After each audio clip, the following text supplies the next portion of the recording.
Italian of the east. దేశ భాషలందు తెలుగు లెస్స. ప్రపంచంలో ఎక్కువ మంది మాట్లాడే అతి ప్రాచీన ద్రవిడ భాష తెలుగు భాష. అలాంటి తెలుగుకి పట్టం కట్టి ప్రపంచ ఖ్యాతిని తెచ్చే పని భుజానికెత్తుకున్న సంస్థ పాఠశాల. కష్టపడి కాదు ఇష్టపడేలా చిన్నారులకు తెలుగు నేర్పాలనే బృహత్ కార్యాన్ని చేపట్టింది పాఠశాల. మాతృభాషని భావితరాలకి అందించాలనే సదుద్దేశంతో పాఠశాలని తనలో విలీనం చేసుకుంది తానా. తానా ఆధ్వర్యంలో పాఠశాల మరింత కొత్త పుంతలు తొక్కనుంది. పాఠశాల ఇప్పుడు అమెరికాలోని అన్ని రాష్ట్రాల్లో అన్ని సెంటర్లలో ఒకే రకమైన విద్యా బోధన అందించబడును. 2020-21 సంవత్సరానికి అడ్మిషన్స్ ప్రారంభం. విద్యార్థులు ఆన్లైన్లో లేదా దగ్గరలోని పాఠశాల సెంటర్కి వెళ్లి రిజిస్ట్రేషన్ చేసుకోవచ్చు. సంవత్సరానికి కేవలం $100 మాత్రమే. మరిన్ని వివరాలకు పాఠశాల టీంని లేదా తానా టీంని సంప్రదించగలరు. 4000 ఏళ్ల ఘన చరిత్ర. Italian of the east. దేశ భాషలందు తెలుగు లెస్స. ప్రపంచంలో ఎక్కువ మంది మాట్లాడే అతి ప్రాచీన ద్రవిడ భాష తెలుగు భాష. అలాంటి తెలుగుకి పట్టం కట్టి ప్రపంచ ఖ్యాతిని తెచ్చే పని భుజానికెత్తుకున్న సంస్థ పాఠశాల. కష్టపడి కాదు ఇష్టపడేలా చిన్నారులకు తెలుగు నేర్పాలనే బృహత్ కార్యాన్ని చేపట్టింది పాఠశాల. మాతృభాషని భావితరాలకి అందించాలనే సదుద్దేశంతో పాఠశాలని తనలో విలీనం చేసుకుంది తానా. తానా ఆధ్వర్యంలో పాఠశాల మరింత కొత్త పుంతలు తొక్కనుంది. పాఠశాల ఇప్పుడు అమెరికాలోని అన్ని రాష్ట్రాల్లో అన్ని సెంటర్లలో ఒకే రకమైన విద్యా బోధన అందించబడును. 2020-21 సంవత్సరానికి అడ్మిషన్స్ ప్రారంభం. విద్యార్థులు ఆన్లైన్లో లేదా దగ్గరలోని పాఠశాల సెంటర్కి వెళ్లి రిజిస్ట్రేషన్ చేసుకోవచ్చు. సంవత్సరానికి కేవలం $100 మాత్రమే. మరిన్ని వివరాలకు పాఠశాల టీంని లేదా తానా టీంని సంప్రదించగలరు. 4000 ఏళ్ల ఘన చరిత్ర. Italian of the east. దేశ భాషలందు తెలుగు లెస్స. ప్రపంచంలో ఎక్కువ మంది మాట్లాడే అతి ప్రాచీన ద్రవిడ భాష తెలుగు భాష. అలాంటి తెలుగుకి పట్టం కట్టి ప్రపంచ ఖ్యాతిని తెచ్చే పని భుజానికెత్తుకున్న సంస్థ పాఠశాల. కష్టపడి కాదు ఇష్టపడేలా చిన్నారులకు తెలుగు నేర్పాలనే బృహత్ కార్యాన్ని చేపట్టింది పాఠశాల. మాతృభాషని భావితరాలకి అందించాలనే సదుద్దేశంతో పాఠశాలని తనలో విలీనం చేసుకుంది తానా. తానా ఆధ్వర్యంలో పాఠశాల మరింత కొత్త పుంతలు తొక్కనుంది. పాఠశాల ఇప్పుడు అమెరికాలోని అన్ని రాష్ట్రాల్లో అన్ని సెంటర్లలో ఒకే రకమైన విద్యా బోధన అందించబడును. 2020-21 సంవత్సరానికి అడ్మిషన్స్ ప్రారంభం. విద్యార్థులు ఆన్లైన్లో లేదా దగ్గరలోని పాఠశాల సెంటర్కి వెళ్లి. Good afternoon, everyone. Welcome to Mana TV, and this is our episode 3 on Insight with Praveen Kumar. Today we have our guest as Ron Freeman, Sheriff from the Forsyth County. So we'll just introduce about Ron. So I would like to introduce Ron here. Ron was elected as Sheriff of Forsyth County on November 8, 2016. He began his career with the Sheriff Office in 1987 under the Sheriff Wesley Walraven. He rose through the ranks, rising to a senior commander when he was recruited in 2013 to start the newly formed Brookhaven Police Department in Atlanta. After building the police department for 2 years, Ron returned home to Forsyth County and is honored to serve as our sheriff. Ron is married to Donna and he has 2 kids, Lexi and Ryder. And he has been a number of positions previously, like Georgia Sheriff's Association Chaplain, Georgia Sheriff's Association Legislative Committee. And he also served in many of the local boards like Balridge Boys Lodge, United Way Community, Grants, First Baptist Church, North Forsyth Football Booster Club, and also an executive board. He served as a past president for FBI National Academy. Thank you, Ron, for joining us, and we are very glad for your time today. And today's episode, we would mostly focus on what are the trends in the law enforcement and also the community relationships.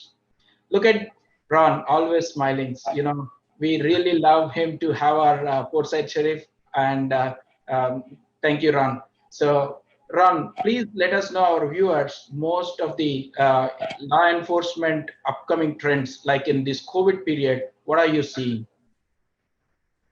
So, Praveen, thank you for having me. Always good to see you, my friend. And I love the fact that even in these challenging times of COVID and semi-lockdown and all the things that we face, we still find ways to connect with people.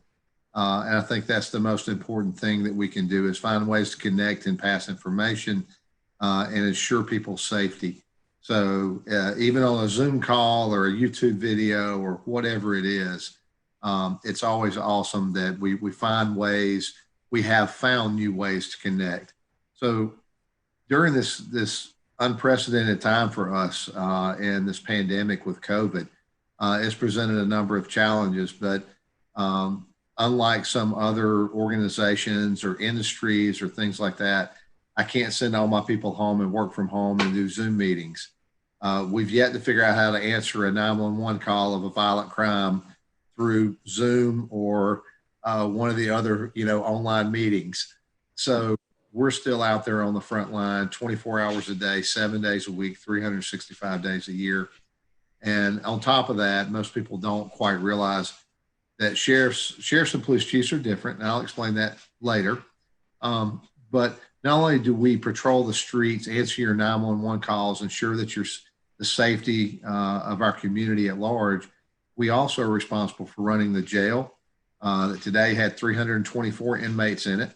That's down significantly from pre-COVID. We also are responsible for securing the courts. So the courthouses and the courtrooms, deputy sheriffs are constitutionally, by the Constitution of Georgia, bound to protect those. And then we do a number of other things, from investigations to narcotics investigation to the 43 deputies who were assigned full-time to our school system. Today we have, what's one of the challenges we have today? A little over 50,000 students total in the Forsyth County school system. 39,000 today are face-to-face. But yet that means about 11,000 or a little more are in either a hybrid, which is all online, or online and some face-to-face. So that's challenges for our school resource officers as well. All 43 of those who are dedicated to making sure our kids are safe. So we've had to adapt. Unfortunately, we've had a number of deputies who were stricken by COVID-19. I'm happy to report that they are all doing well. Most have completely recovered. I think I only have 2 out right now, and they're just waiting for negative test results. They're symptomatic. They were symptomatic, but they're much better. And for the first time in mid-August, I hate to say that we had an outbreak in the jail. We were able to keep it out of the jail population from March, when it really was kicking off, February, March, until mid-August. But I believe today we had went from over 24 cases at its height to, I believe we had 2 active cases in the jail today. So they've done very good work of reacting to things that law enforcement normally doesn't do. We're not in the disease management business. We're in keeping people safe business. So we've done all those things, and I'm very proud of what the men and women of the Sheriff's Office have done during this challenging time. Awesome, Ron. Definitely, you are the front-end heroes, and we just wanted to salute you for all the work you do during this pandemic. So, what kind of call volumes you have seen? You have seen increased or decreased before and after COVID? So in March and April, when we were at the height of the lockdown, if we want to use that term, when most of us were at home and staying in our homes and things like that, we saw a significant decrease in things that you would expect, like traffic accidents, because there were much less vehicular traffic, less cars on the road.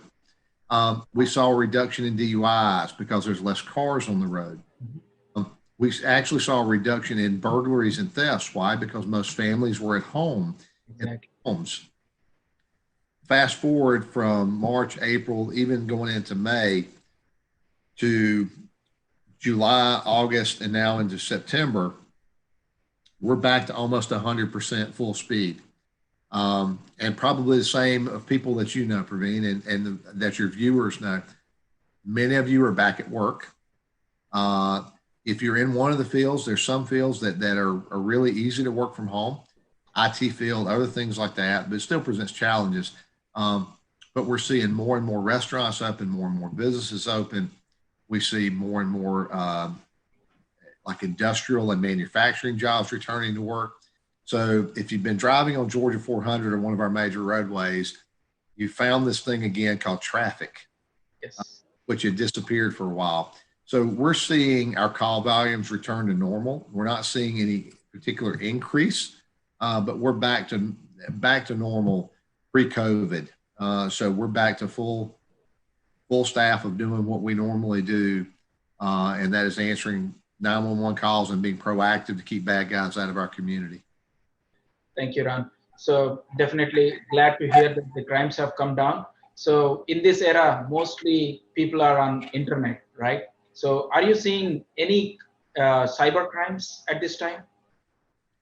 So we have, and I said we haven't seen a market increase, but we have seen an increase in, and I hate to report this, but we've seen an increase in what we call child predator crimes. So I have a high technology crimes unit who does nothing but target those people who are using the internet and computer related crimes. That could be anything from financial, but what we have seen an uptick on is child pornography, child solicitation for pornography, solicitation for illicit acts with minors. And so we've been working really hard to put those people in jail who were doing those things because they pose a significant risk to our children.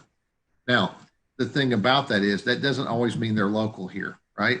Because you could be on the West Coast, you could be intercontinental, right? You could be in Europe, you could be anywhere. So that's the challenge that we have is those types of offenders are different than the burglar who breaks into your home. That's always going to be local. It always happens here, but the offender there may not. And so we've had to become very adept at tracking electronically offenders to find them wherever they may be in the world. And I'm proud to report that our team is one of the best at doing that.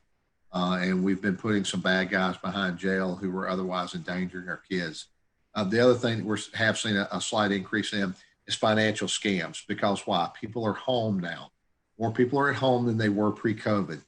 And so these people are preying with phishing scams on email. They're calling on the phone. I mean, how many of you have got that? This is the IRS. We have a criminal warrant for your arrest because you didn't file your taxes. Well, IRS doesn't call and do that. Exactly. They're personal information from you. So we have seen an increase in those attempts. I think our community is well, it's the highest educated populace in the state of Georgia. And I think our people are pretty good at identifying those obvious scams and avoiding those, but we have had some victims of those. So Ron, that's a good point on especially on the children. Really, right now, everything is virtual. So Yes. The small kids, unknowingly, they might be opening Google, they might be opening YouTube, and what is your suggestion based on the crimes you are seeing? How do you request the community to be safer, and what are the steps to be taken? Did we publish anywhere, or you are going to, or what is the strategy there? So we're working on series, and we have published before, and we teach classes on with our high technology crimes unit and our internet crimes against children unit on how to avoid those things. But look, here's the real simple thing. No one is calling your kid on the cell phone and soliciting them for something improper, right? I mean, I say that's not. It's rare that would ever happen. Generally speaking, and almost primarily what we see is young children. And when I say young, I'm talking about 10 to 14, 15 years old. Okay. We see 4 and 5 year olds. They're not adept at, they're on all of these online apps, right? Mm-hmm. They're not on email. They're not on Facebook. Kids aren't on Facebook. They're not particularly on Instagram or things like that. But what we're seeing them going into chat rooms and into apps that have chat. And so here's my suggestion to parents. I know a lot of parents don't want to invade the privacy. They want to give their children some privacy. Mhm. when it comes to your child's safety, they have no privacy. And we have to be parents first. And I am a parent as well.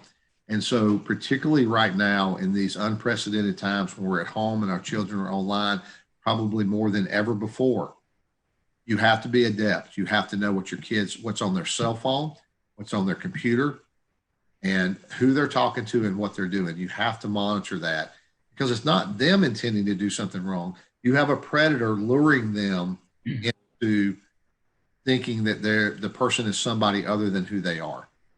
Awesome. Awesome. Let's talk about more on the drug trafficking, Ron. I know that the schools are virtual, but still some of the schools are already operating. So do you still see the drug trafficking, and what is your advice to the parents? So from the school side, let's talk about our children and drugs, okay? Of those 43 dedicated school resource deputies who are at our schools every day that they're open, right? Two of those are full-time canine units with drug dogs. And so unlike years past, where we had 3 or 4 dogs would come in and search a school to make sure there were no drugs at the school, we would shut the whole school down. The kids would get locked in the classroom. But here's what happened. The kids knew when we did that, we probably wouldn't be back for several months because we had other schools to go to and do that. Now with these 2 full-time dedicated canine units within the school system, within the school resource officer program, they're in the schools every day. And so they show up at the same school 4 times in a week. The dogs that we have are different than the dogs we had before. They're drug only. They're like big fluffy pets. They're very sweet. They're very nice, but they are very good at finding drugs. So now we can walk down the hallways with kids in the hallway. We don't worry about a dog that would bite someone or do anything like that. These dogs were specifically acquired for our school system to be able to do that. And I'm happy to report that we're finding very little drugs within the school system itself. Every now and then we'll find a pill or we'll find a little bit of marijuana, but it's actually really small amounts compared to what we're seeing in the community. The problem that we face with our children is drug usage before and after school. Okay. And our kids are getting their drugs a lot of times from your home, right? You've got a bottle of painkillers where you had your shoulder surgery and you just left them in the medicine cabinet for 2 years. Why? In case your shoulder hurts again or something, right? So we need to get rid of those things. And just real fast to tell you, if you have any unused painkillers, medications at the North Precinct, the South Precinct, and at the jail, the Forsyth County Sheriff's Office jail, there are drop boxes. The one at the jail is 24/7. At the precincts are Monday through Friday, 8 to 5. And you can walk right in, drop those in and you don't have to fill anything out. You have to do anything else, drop them in. We account for them and we incinerate them so that they can't get in bad hands. This is scary, Ron. So I would like to definitely tell my viewers also to really understand the stress. So do we have any counseling sessions going on, Sheriff? So counseling sessions, Praveen? Yes. So one of the things that your board of commissioners, who are the stewards of the county, interesting thing, as I said, there's between police chiefs and sheriffs. I don't work for the county. I do not work for the board of commissioners. I work for you, Praveen. I work for the 250,000 people who live in Forsyth County. They are my bosses. I report directly to them, to no one else. And that's not a beating your chest of it is the fact that I report directly to the people, right? And the people choose whether or not I'm doing a good job at election time. So the commissioners are the people who run the day-to-day of the county, just not the law enforcement side of things. Now, we work tremendously well together. I think we have a stellar board of commissioners. They are staunch conservatives who are dedicated to seeing our children do well, our school systems do well, your home values stay well. They're pretty much pushing the American dream. And that's what we all want in some respects. You know, you and I have had this discussion with our Indian community and so many of our friends in the Indian community. Our construct of the American dream and the Indian dream are so well aligned, right? We want our kids to do well. We work hard. We take care of our families. I mean, they align so well.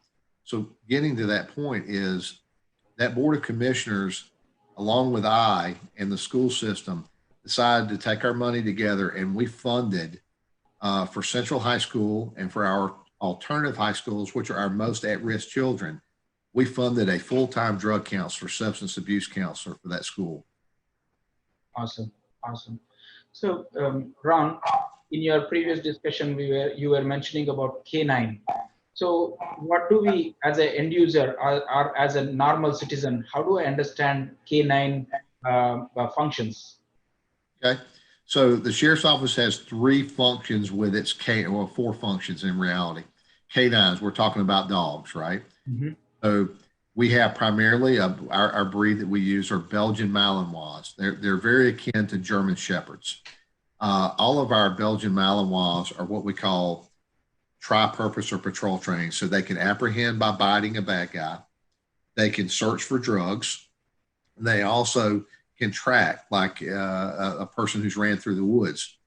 And they're good at all three of those things, but they're not great at all three. Then the two dogs that we have in the school system is a Labrador Retriever. He only finds drugs. And then another Belgian Malinois who's trained only to find drugs as well. He doesn't track people. He doesn't do. And as of today, I just had a conversation before we went online. I have two of my deputies in South Carolina at a dog breeder, a canine breeder. And we're about to, hopefully, I haven't heard word yet, acquire a bloodhound, which is a tracking only dog. Most people know what a bloodhound is, right? And so we use that to track bad guys, kids, maybe elderly patients with dementia who have walked off and done those things. So we're about to add a bloodhound to our mix. And so the dogs serve all those different purposes for us. Thank you. Thank you, Ron. One other thing I wanted to touch on, racial comments. So due to this COVID, increase of unemployment is existing across. So most of the community, we get to hear that, there are some racial comments going on across, so be careful. So in that stand, what do you want to tell to the community? What steps they need to take extra care to be during this time? So and from a racial standpoint, look, it's real simple. It's kind of the golden rule. And it's the way I was raised. It's the way that I expect my agency to behave and perform. You treat people like you would want to be treated yourself. Exactly. It's as simple as respecting one another. You and I met now about 3 or 4 years ago. We had never met each other before. We formed a friendship since then. It doesn't matter that you came from somewhere different than I did. It matters about the substance of who you are and who I am, and whether we can find commonality to appreciate each other and what we do. And it's that simple. There are, and I don't mind saying it, there are some politically driven agendas right now that are seeking to divide us as a nation, as a community, and as anything else. And I think it's incumbent on all of us on the good side to denounce that. Certainly we all denounce racism, right? I mean, who would not? Well, if you don't, only a racist would not. So certainly we denounce that. But we have to get past the rhetoric. We have to get past the screaming and the yelling. And we have to be able to have what I term as adult conversations. Two adults can find something in common. We don't have to have everything in common. We can find something in common.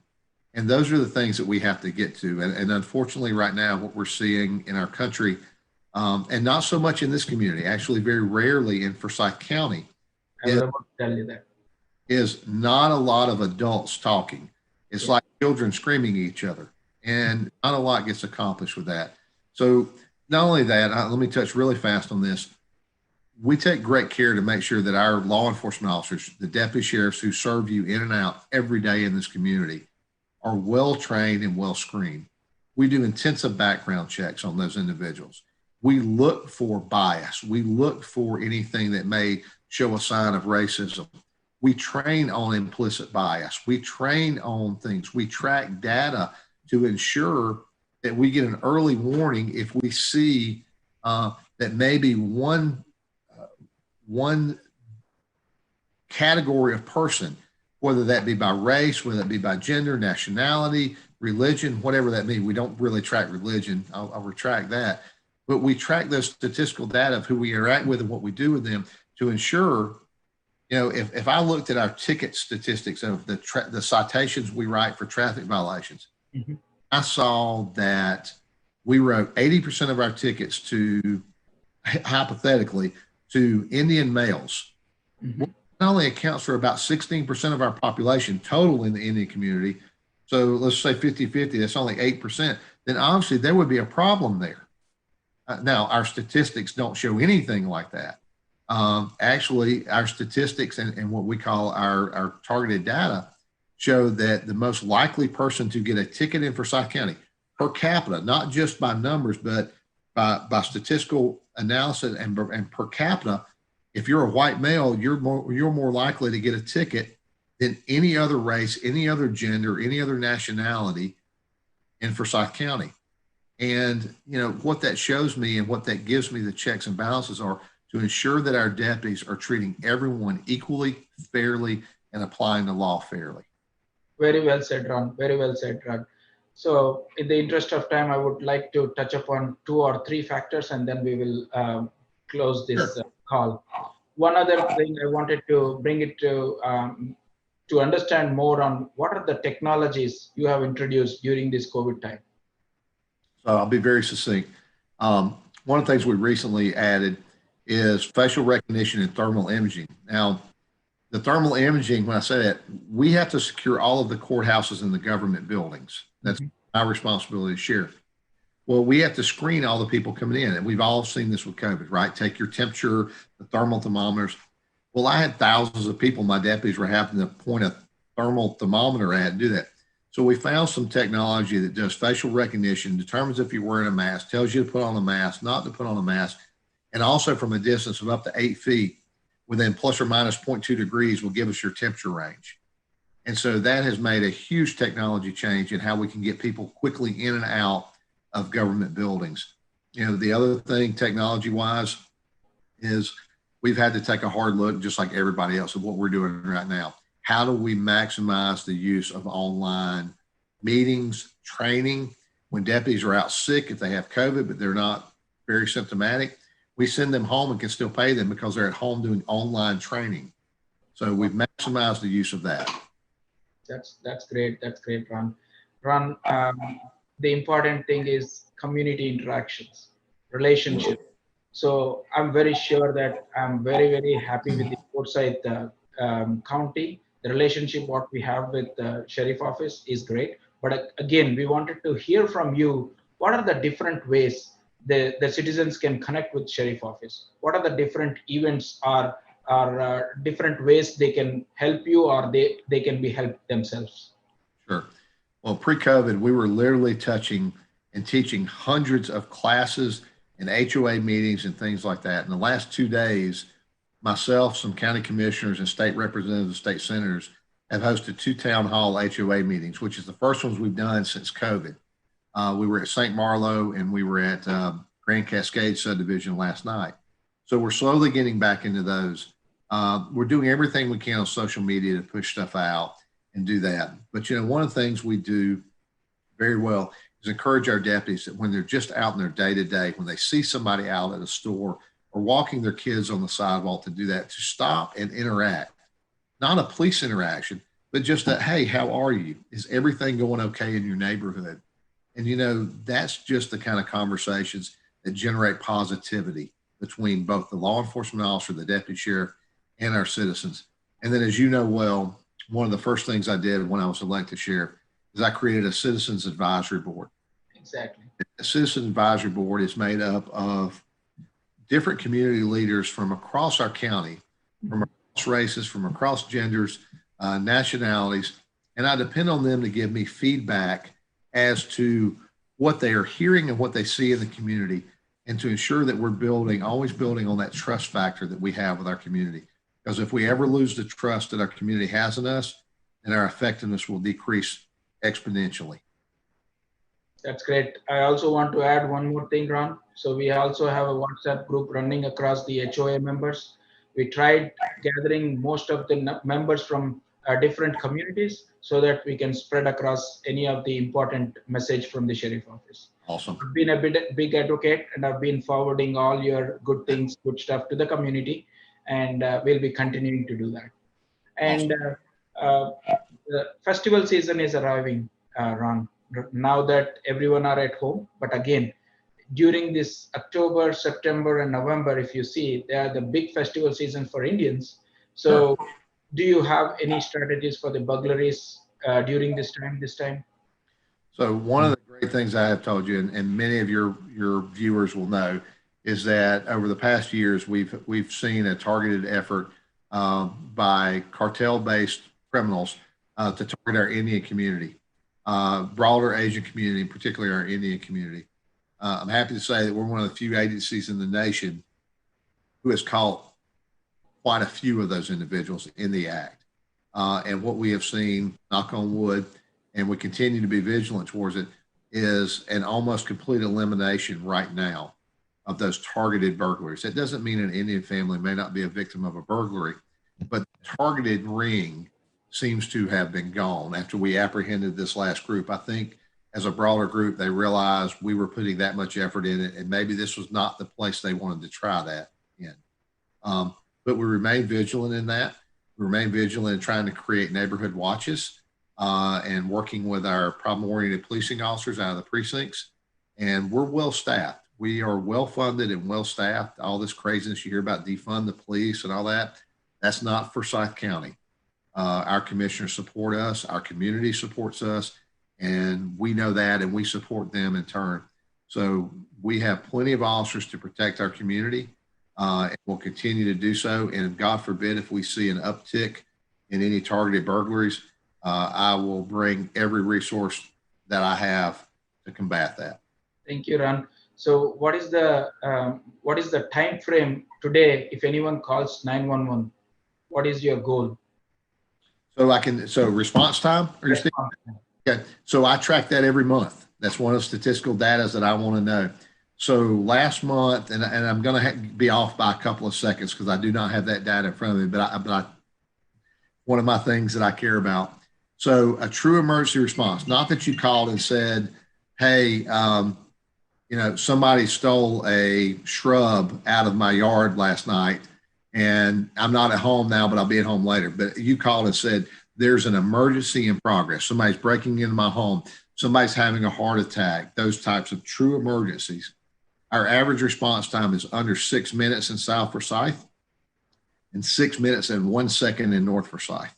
Wow, that's awesome, Ron. Thank you so much. And that is our average. So obviously that means some are much faster, some are a little longer, but a 6 minute response time in a county the size of Forsyth County with 250,000 with our traffic, I'm very proud of. It's down almost 2 minutes from when I took office.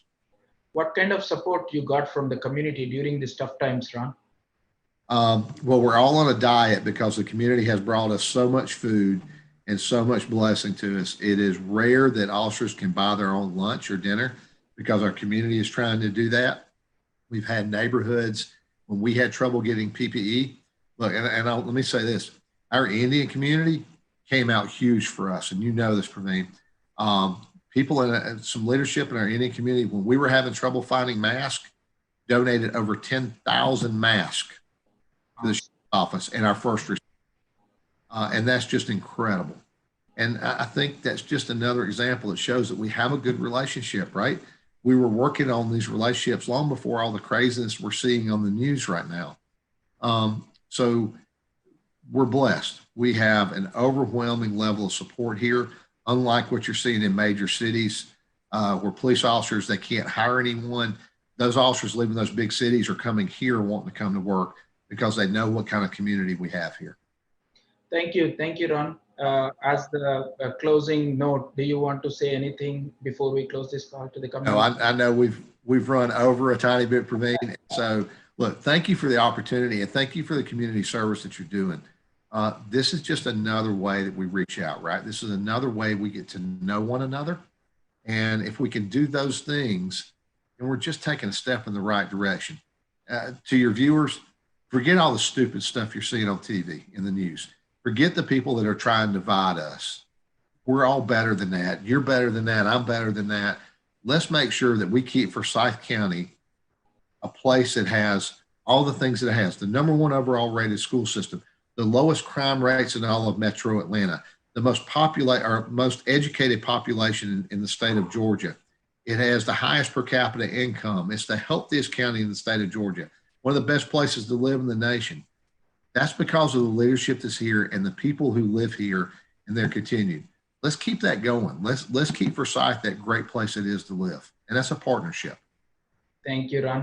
And we are proud to be in Forsyth County. I know that we are in the top 10 in the nation of the best places to live. And we all want to say again, thank you. Stay safe. We pray for you to be healthy and safe, you and your deputies. Thank you for serving us. Thanks. Thank you, Praveen. Have a great day.